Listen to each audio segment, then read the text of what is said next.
بسم الله الرحمن الرحیم. السلام علیکم ورحمت الله وبرکاته. عزتمن ورونو، زه یو ځل بیا تاسو ته چې کوم دی د رفیق افیشل نه حاضر شوم او یو نوی ټپس مې راوړی دی په ام اس ورډ کې. ام اس ورډ کې یو کار اکثر لورونو ته پیښیږي او هغې به حل بیا چې کوم دی دا یا خواران چې کوم دی هغه دا طریقه ورسره کوي چې بیا د ټول اول سر نه کتاب راونیسي او هغې کریکشن کوي او دوباره صحیح کوي که نه. نو د دې ډېر اسان حل دی. ګوره دې ځای کې موږ سره دا من بعد ضعفین دی، صحیح شو. دا موږ سره چې کوم دی دا لیکل مات شوي دي او دا ګوره آیات چې کوم دی دغه خلک وایي چې هلکه د دې فانټ میسینګ دی. فانټ میسینګ خو هغه وخت کې کېږي چې دا فانټ بل طرف ته واوړي، خو دا فانټ مات شوی دی. فانټ روغ دی خو مات دی، چې د څه وجې نه مات دی.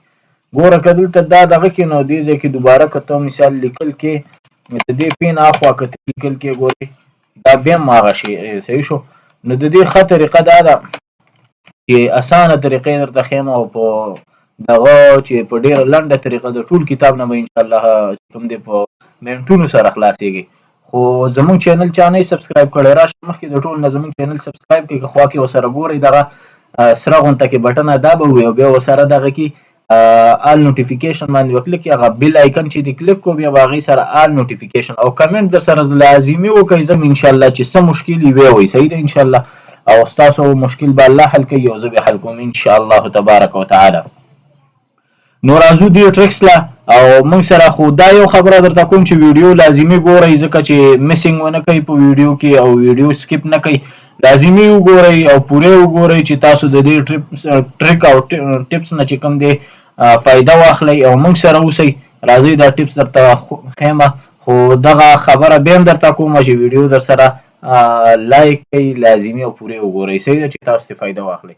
را به شو ګوره دلته موږ سره دا فانټس دی، دا دې ځای کې دا فانټس دلته فانټس چې کومه منیو ده دې له به راشي او دا به فانټس باندې به دوباره چې کوم دی سلیکشن به وکړي او دې ځای نه به کاپي کړي، کنټرول سی به ووایي. بیا به د هغې نه پس داسې کار وکړي چې لاړ به شي دغه ته ریپلیس دی موږ سره که نه. همدا فانټس چې کوم مات دی د دې ریپلیسینګ فانټ کې به چې کوم دی فاینډ وټ آپشن کې کوم دی دا به دلته به کلیک کړي او دلته بیا راشي فارمیټ له. که چا سره دا لیسي صحیح شو، دا مور کوي داسې، نو تاسو ته به دلته دا آپشن یې کولاوي شي. فانټ له چې راغلی دلته فانټس کې ګوره موږ سره دی دلته دغه فانټ ما مخکې ورکړی و، صحیح شو. بیا به دلته چې کوم دی دوباره مې ما دغه کړو پیسټ کړو، خو تاسو به داسې کار وکړئ دا به اوکې کوئ، اوکې نه پس راشي دې له، صحیح شو، ریپلیس ویت له به راشي، صحیح شو. چې دا یې دغه کړو ګوره دلته موږ سره دغه یو میسینګ دی، یو دا روغ دی که نه، دا خوا کې ورسره نږدې داسې بل دومره غټ دغه نه دی، خو سوچ غواړي، فکر غواړي او دا ټیکنیکس دي، صحیح شو. چې دې ټیکنیکس باندې په خپله عمل کې دغه دې ځای کې موږ له دا فایند اینډ ریپلیس مینیو په دې دپاره راکړی دی چې تاسو د دې نه کار واخلئ. دلته لاندې سپیشل کرکټر دی، نو فارمیټینګ او دا میچ کیسینګ او دا شیزونه که دې باندې ډېر خلک نه پوهېږي، الا ماشاءالله یو نیم پرې پوهېږي، ډېر پرې نه پوهېږي. نو خو د دې دا به دلته چې دا کلیک کړو بیا به هم دغه فانټس والي دلته به کنټرول سی وي او را به شي دلته فارمیټ له، فارمیټ کې بیا هم دا فانټ له راشي او دلته بیا چې کوم دی پیسټ کړي، اوکې به کړي.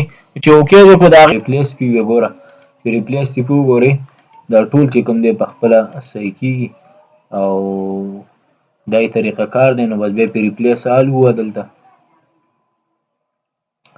چې ریپلیس آل دې ووهه نو د خیره سره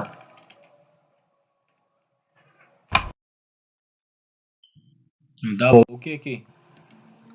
چې اوکې دې کړو بس دا تا سره مکمل کوم دی هر څه برابر شو او دا نننۍ زموږ ویډیو وه.